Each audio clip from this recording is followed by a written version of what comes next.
Alright, what's good, everybody? Welcome back to another special episode of 1on1wit8. I'm here with a special guest here today. Of course, Deja, known as Tomboy Dej. Alright, so Miss Deja Tomboy Dej. First things first, right? Where you from? Since we got who you are. Well, of course, I'm from Newark, the heart of Newark, actually, Central Ward. I was born and raised on Norfolk. Yeah. Alright, so what was it like growing up over there in Norfolk for you? It was lit. My childhood was lit. Again, I was a rough little girl, hopping gates, playing football with the boys, fighting boys. So that's where we get the tomboy. Right, exactly. Okay. Like, this is not nothing new. Okay. So what about, like, education-wise, with going to school and everything? How was that for you?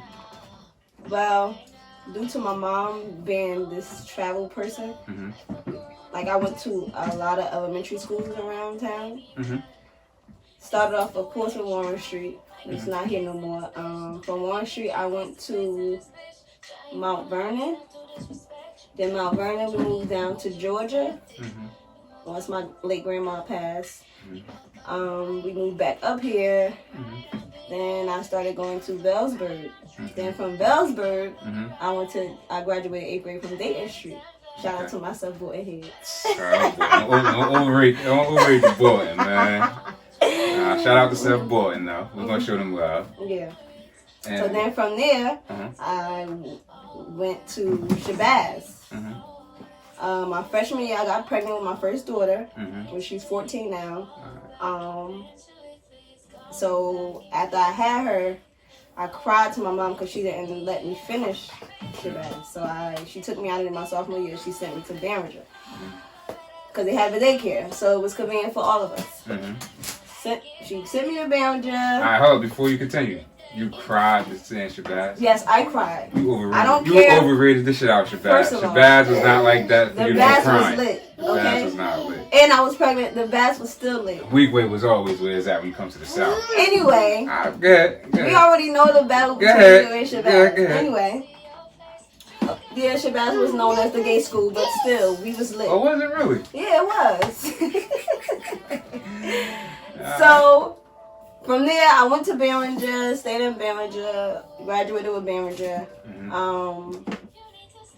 And then from that point, I was just being a teenager because I didn't really get to, being though I had a child young, it's like, all right, I'm out of school now I can focus on being outside with my friends. I took my daughter everywhere I went. She was always good, never in the mix, never in harm's way.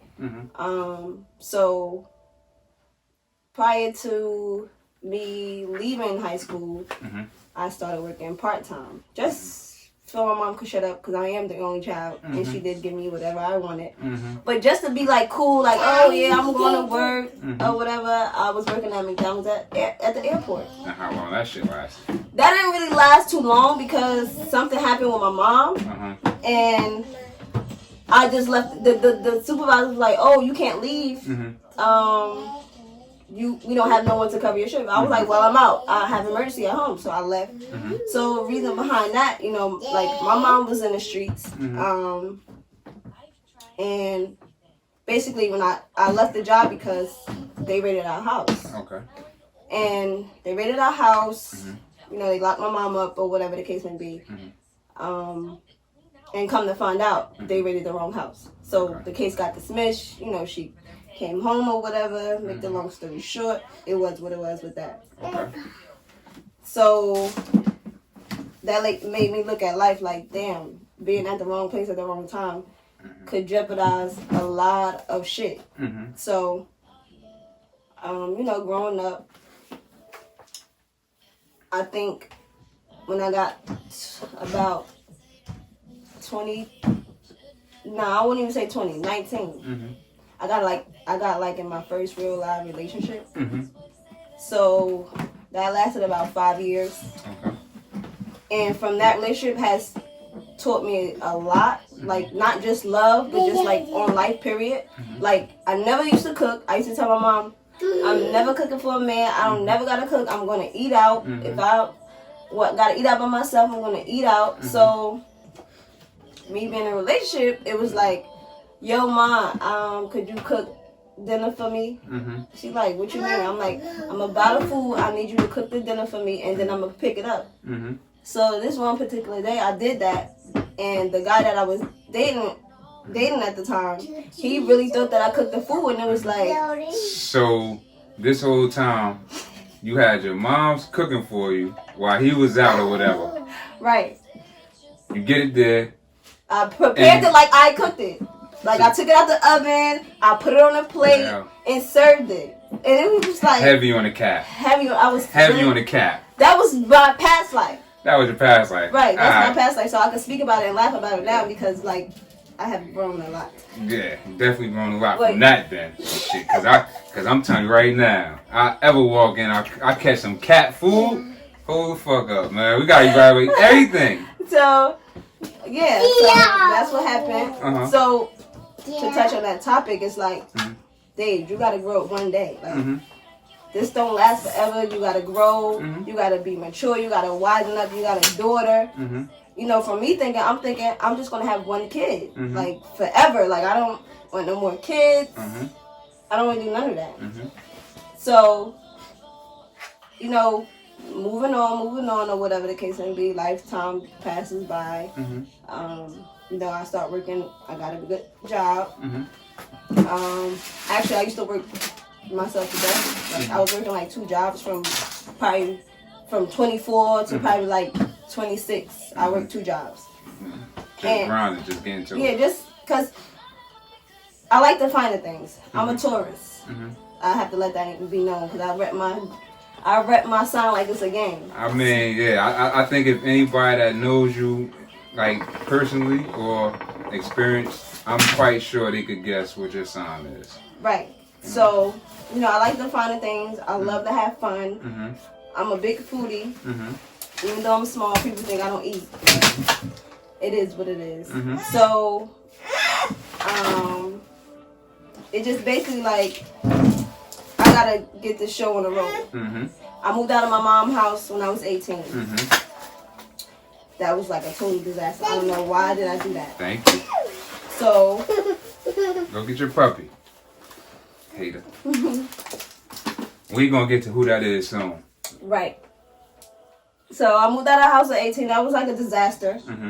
Trying to be grown, trying to do what I want to do. And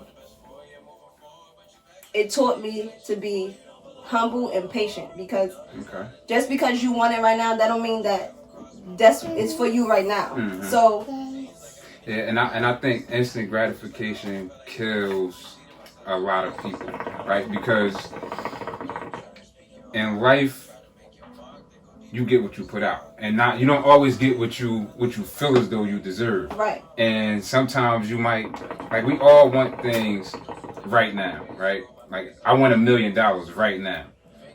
Well, I needed that back. I mean, since I realized what money do. Yeah, but you know, we just using that for example, right? Like, you want that, whatever that is, you want that shit right now, and that shit kills a lot of people because even though sometimes like you might put in the work for that shit for a year straight, right, and you don't get it on that year. Fuck the shit, I'm giving up, or this, that, and third. It might have took a year and 3 months, but you gave up. Right. It might have took 2 years, you know, because everybody's road is different. What works for you might not work for me. What works for me might not work for you. Absolutely. And I think a lot of people, you know, I guess even more so with the social media, you know, we get to see things, we get to see results, and we don't really get to see processes. And people just look at results and like, I want my results for that now. But it doesn't work overnight. It don't work overnight. That's cool. Yeah. I had to realize that growing up because when I can't get something, or if I feel as though I need what I need right now or what I want, I go into brat mode. I'm not, you notorious for that. Thank you, baby. Yeah. So it's like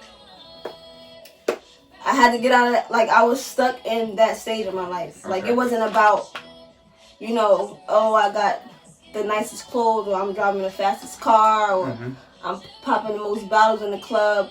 Like that has never been like my vision or my stilo as far as with life. I always been myself. I never wanted to be anyone else.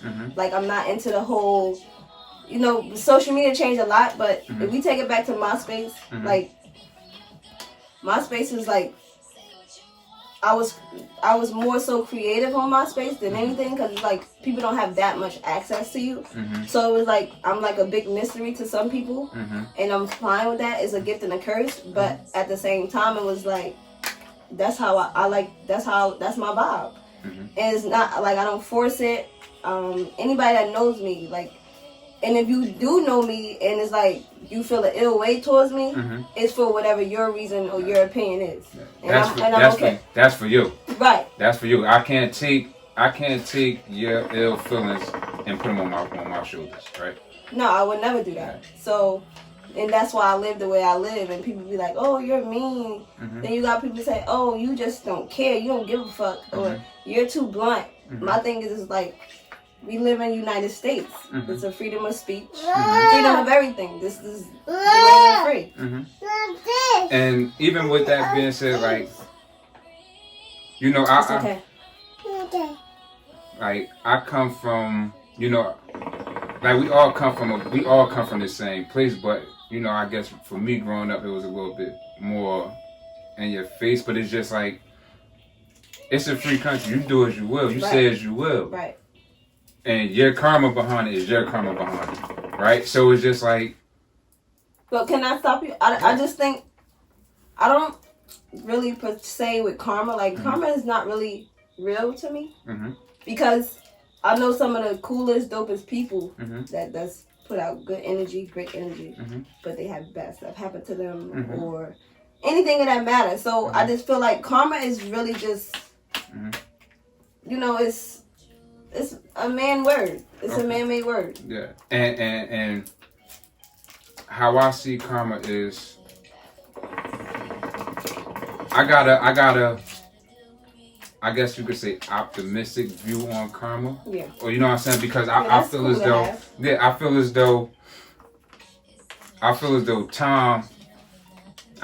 timing is everything, right? So we all know good people, but they have bad situations. Right. But we also know bad people with good situations. Right. But I also feel as though that's just from that aspect, right? So even though I might be a good person, but I have bad situations. But just as well as I have bad situations, I have good situations as well. But it's just the ones that get highlighted the most. Right. You know what I'm saying? Well, we know negative always get highlighted. It doesn't matter how good you do. Yeah. So we know that negative is always the root of everything. Yeah. And my thing is with karma don't always come in the form that what we all look for. You know what I'm saying? Like your karma might result monetary. Like you might have, you might have good fortune. Or your karma could be resulted in health. You know what I'm saying? Your karma can be resulted. I've seen that. And I think karma is real, but it's just its perception is everything. It's wherever, how they say, seeking you should have found. Right. If you're looking for negative shit, it's gonna happen. You're gonna get negative shit. Right. You know what I'm saying? If you look for positive shit, you're gonna get positive shit. Yeah. And that's like one of the favorite things I love to say is what did I learn from this? Right? So even when I have quote unquote bad situations, I still tend to look for the good in it. Daddy? How you know that's mom? Thank you. You're so smart, Bria. Thank you, baby. Yeah, so, okay, right? So let's backtrack a little bit, right? You ended up having your first child when you was 15. When you was 15 years old. You was still in high school, right? Yeah. And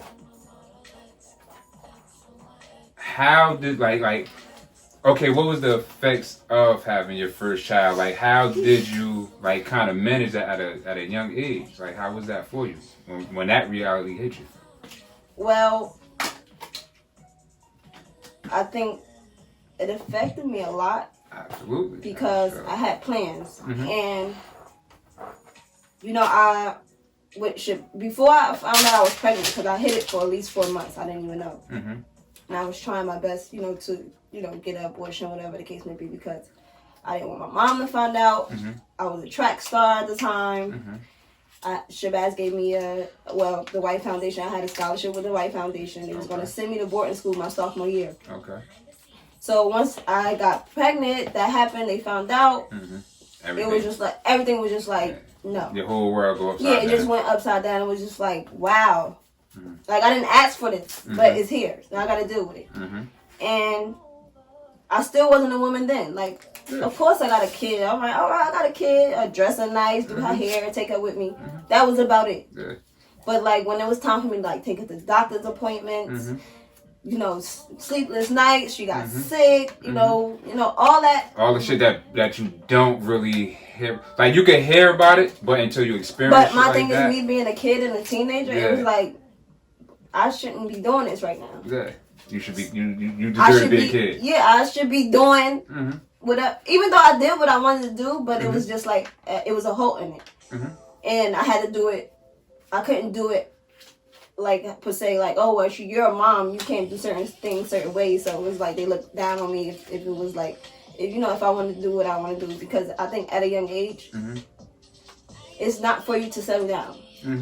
Like, you live your life. You're going to meet this person, you're going to meet that person. So it's not for to say, oh, well, you need to settle down, you had a kid, get married. No, that was never my vision. I'm not saying nothing is wrong with marriage. I just feel as though God put a lot of people on this earth for a reason. So, with that being said, it was just like, I got shit to do. And I love my daughter to death. She been through it all with me. Like, you know, we was raised more as friends because, like, my mom, she helped me with a lot. And again, I was a single mother. You know, she didn't have her dad in her life, unfortunately. And I'm okay with that now, but before I was being regretful. Because it's like, I run this child in the world. I can't give her what she deserved or what she desired. So it was like, you know, I cried at night sometimes alone, or I cried to my mom. I talk about it with my mom. I didn't really have true friends or whatever the case may be, but you know, the friends that I did have, they know my story. Like, they know where I came from. They know where I started. But it was just like, my mom was my go-to with everything. So I had to help with her, you know, as far as financially, anything, she's there for me. So that was a big break for me. Like, I didn't have to worry about. Only thing she didn't do though, she didn't babysit. So, like, because you're gonna get this work. Right. So if I wanted to go to like a teenage party or something, I had to have one of my friends say, "Look, Auntie, could Deja come with us to the party?" Da da da da. That's the only way she was letting me go to some type of party or getting out the house. So that was the whole thing with that. So it affected me as far as with like financially, I think, and mentally. It was just basically like, I need help as far as with like with her dad. So again, I became regretful, a little rebellious. You know, I was just over it at that point. I'm like, I'm never having no more kids, because if I have to go through this every time I have a kid, I don't want to never have a kid again. So I guess that's why it took me 14 years later to have a 1-year-old, which is the one you guys see that's tearing up ride and everything. And Brielle. We have big. Right. So yeah, and but before I had Brielle, you know, it was like I was living the best life ever. Like I was just like, not saying I'm not living the best life now, but it was like I got a great job. Got, you know, my own everything. Of course, bills. That's the part I hate the most. As we are. Right. So it was like, okay, I'm doing what I need to do. My daughter was good. She got a great support system. Shout out to her stepmom, because she always came through for my daughter. She's been in my daughter's life since she was 2. So she was basically like my co-parent. So, you know, I think that showed me a lot as far as with dealing with women. And people say, "Oh, well, how is that her stepmom and her and the dad?" Bria, let me see. Let daddy see. Come on, come here. I get it. I get you. Get your dog. Your doggy. Okay, so the stepmom, y'all played that role with each other. So, you know, I wouldn't say we were friends, we were more like family. Like we never had any discrepancy, like we never was at odds with each other. Yeah. You know, because to touch back on that story, my child's father told her he doesn't have kids. So, you know, he lied about not having my daughter, so she wasn't aware. But, you know, my neighborhood, I'm known in my neighborhood, so they're like, "Oh, you mess with such and such baby father," and she like, "What you mean?" Come to find out, she's, you know, me and her got in tune with each other. My daughter was at the house every weekend. She did my daughter hair, she bought clothes, she, whatever I would do as a mother, she did. And it wasn't no hidden agendas behind it. She loved my daughter still to this day. If I call her and say, "Look, man, I need you to do this, do that," she there for me. So, yeah, so, you know, that made me look that on that aspect as far as dealing with women, especially coming from somebody that you used to date or used to love. It was just like, oh, cool. There's nothing wrong with being cordial and being, you know, being family with someone like that. And I was grateful for that. I still is grateful for it. But to touch on that topic, that's where I get, you know, my business. And okay, all right, hold up before we go straight into that, right? What is your business? Okay, so I'm gonna be honest with y'all. I love to dress. Like, I won't call myself a fashionista because it's my own style. Like, I'm not hip to looking like everybody else. So whatever I feel the day is, or whatever my mood is, sometimes I even go off my hairstyle. So, you know, I like fashion. Like, I like fashion. You be yourself or whatever the case may be. So, the name of it is Motherhood and Money. So, basically, it's not really a brand. It's not, you know, a fashion brand or anything like that. It's basically my lifestyle. And I know a lot of other mothers that live that lifestyle as well. So, basically, it's to acknowledge the mothers or a mother figure. You could be a stepmom, a grandmom, a godmother, you know, a single mom, a married mom, whatever mom you are. But that consists of your lifestyle, your children, and your finances as far as with making sacrifices for your kids to, you know, for them to have a better life than you had. So that's what that's basically about. So I don't want people to think that I'm just throwing a logo on a shirt and it's like, oh, she's just throwing a logo on a shirt just to sell shirts or tank, whatever that I'm selling. So that's the background on that. And I lived through that because I've been doing it since I was a kid, as you guys know. So, you know, it ain't all about dressing them nice. It ain't all about, oh, they got the latest Jordans or Gucci, Fendi. Like, I'm talking about education, their health, their mental, you know, how they feel about themselves, their self-respect, their self-love. And I am big on kids having their own image. Like, social media has watered down a lot, so they feel like, oh, we gotta look like her. The big butts, the big tits, the long hair, the long nails, the eyelashes. I wasn't raised like that. My grandmother, I used to have to go what? Really, like, have to go to Rite Aid. We used to have Rite Aid in my neighborhood. Okay. And still press on nails because it wasn't happening. You come in with fake nails, red lipstick, shirt, your belly showing. See, I could do that now. But your belly showing, all that wasn't happening. Weave in here wasn't happening. So, like, now these teenagers and these kids, they getting lace fronts. They getting nails longer than mine. I still don't wear long nails. And it's like, nah, shorty, that ain't, I'm not going to raise my daughter to be like that. Love who you are. Exactly. Embrace who you are because of course, when you get older, you find yourself, you're going to do whatever you want to do. I'm pretty sure it's not going to be that. 9 times out of 10, it's always like that.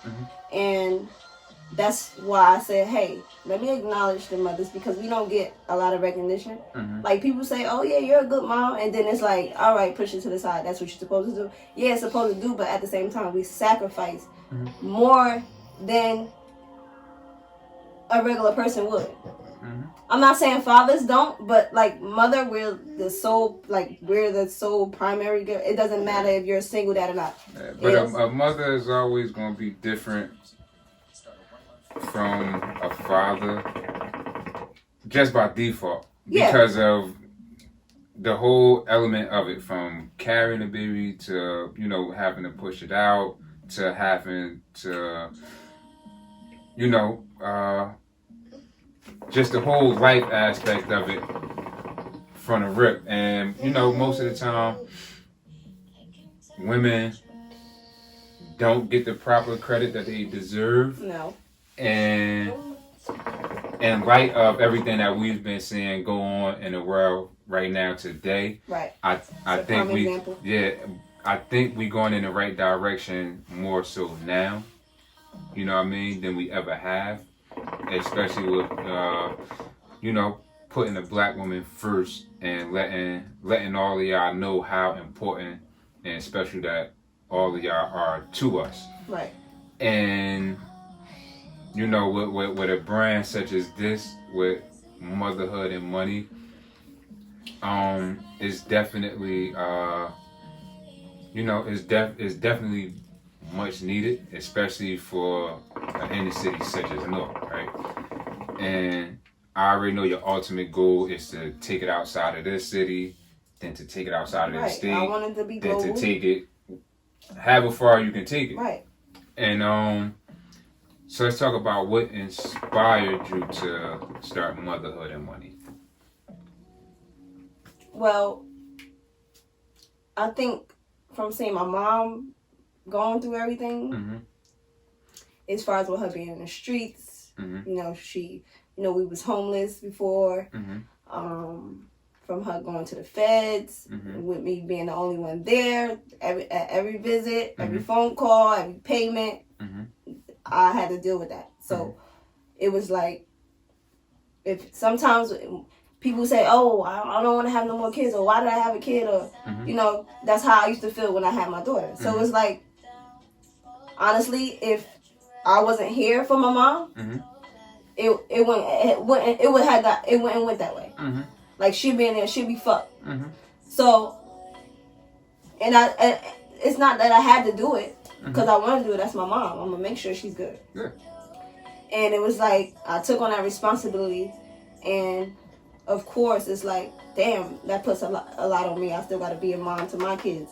You know, I still got to take care of my home. I got to take care of her home. I got to take care of her while she's in there. So it's like, you know, that's what really inspired me. Yeah, that unlocked your inner hustle. Right. So it's like, you know, you gotta figure it out. Of course, yeah, it's not a problem with having a 9 to 5. I always had a 9 to 5. I didn't have to have a 9 to 5. Ain't nothing wrong with that. You know, that's the government. That's what we gotta do. We gotta do that to live. So, you know, that's what really inspired me. And a lot of people think like, oh, you know, well, I think that you should do, they was asking, inquiring about the fathers. But I was like, well, I can't really inquire, about fathers because I'm not a father. I didn't have a father when I was growing up. I still don't. So, that I had a lot of regrets with that too. And I never questioned my mom like, yo, mom, why my dad not here? Because that's not her issue. So, I had the chance to like really break it down like, well, damn, where my dad at, or why he not around, or why he don't want to be my father, or in that aspect. Yeah. So that's what is really inspired me. So it's like, this is solely for my mother figures, and with them acknowledging their sacrifices. So this the shout out to the mothers right here. Right. Okay. So Bria, what's next for Motherhood and Money? Right now I'm doing all fall wear and winter wear. Okay. Because that's the season for me. Okay. Even though I was born in the spring, but I love the fall and winter because that's when you throw it on. And I think when you have the simplest outfit, that be your best outfit. So that's my whole thing. Like I'm people say I'm extra, but I'm not extra in reality. But you know, I'm simple. Period. Like I'm simple and dope at the same time. So y'all could put 2 and 2 together. I think they have so far. You know what I'm saying? I think they have. I mean, pretty much right now, if you made it this far in this interview and you still don't have a pretty much clear view of who this woman is, you still obviously saying what you want to say, and you know that's okay because those are your outlets, right? Like that's for you to deal with, but. I think, we all pretty much got a clearer view of who you are as a person and what this brand is and what it's about. Right. And so with that being said, we got the what's next, and we got the inspiration. We got who this little girl is right here. Brielle. Exactly. What? So my oldest daughter name is Ajada's. Stop. Cause I want to let y'all know how in tune I am with my children. So of course my name is Sadasia. My real name is Sadasia. My oldest daughter name is Ajada's, which is my first name backwards. Brielle's name is my middle name. So everything's in tunes with my children. Like I include them with everything. Like I'm not one of the mothers that be like, oh no, fuck them kids. Not in a bad way, but you know. Yeah, because that's definitely what we don't do. We don't want to put down other mothers. You know what I'm saying? We want to help them. Yeah. Well, not we, but you, because this is your brand. Right. You want to help uplift other mothers. It's fine. And also you have to allow yourself to be uplifted by other mothers as well. Exactly. Because it's not just a one-way street. No. You don't want nobody to feel like you just checking motherfucker. Oh, you want to, no, it's no right way to be a mother. Yeah. It's no right way. Yeah. Everybody learn as our kids get older, we learn it because they change. Yeah. So we have to change with them. But if you're still stuck in the mindset of, hey, this is my child, whatever my child says goes, that's wrong. That's wrong. But you know, I just feel like we all learning. And even if I'm not around my kids and it's another mother around my child, I don't want them to put my child in their place, whether it's good or it's bad. But you know, we live in a generation now that's like every man for themselves. Yeah. And that's the thing that bothers me the most. And that's why we on this platform here right now, because you know, if that's the outside world, that's the outside world. But inside of my world and my people's, we connect with each other, we help each other build. Right. Like I'm not, you know, I don't succumb to the outside world. You know what I'm saying? I form my own world. And well, you have to. But if you don't, you'll be fucked. Yeah, you're gonna be just like everybody else out there. Yeah, you'll be fucked. The majority. And so is there anything that you want to get out to the people right now? Anything special you want to get out, or? I just want to say like, cause I've been through some shit in a short period of time, and there's a lot of shit that I've been through that I'd be like, I wouldn't think I would ever be going through. So the shit that I have went through is like, damn, you ain't let that shit stop you. Like it was days where I felt like giving up. Or I said, fuck this shit, whatever. I wanted to be negative, or I wanted to do some evil shit, or something like that. Yeah, of course, everybody has those thoughts in their mind. But it's like, yeah, prayer does work, but at the same time, we're here in reality. So it's like, you gotta have them talk with yourself and say, listen, if you want this to happen, you want this to go well, do well. Love who love you, and support the people that support you, and then keep it moving. So, you know, I say that to say this is like, nothing stops. Yeah. So if you feel like your world is crashing down, the world is not. It's gonna keep going. Mm-hmm. So that means you gotta keep going. Mm-hmm. And the words of Nipsey Hussle, Mm-hmm. the marathon continues. That's right. And one last thing before we wrap it up, you got a website or anything coming soon so people can buy your merch? You got a Yes. IG Right now, if you would like to purchase, you can follow Mommy to Make It Move at on IG. My website is dropping October 31st, Halloween. Okay. Right. Alright. I'm not a big fan of Halloween, but like I like the season. Okay. So that's what plays a part in that. Okay. So yeah, so make sure that y'all go follow me. Y'all can also follow my personal Instagram is at tomboydage __. Hit me up anytime. I'm not one of the people who don't hit me up at the 9, 10. Like the money don't sleep.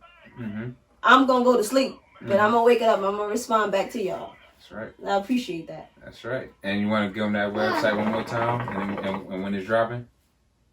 It drops October 31st. Halloween. The website is motherhoodmoney.com.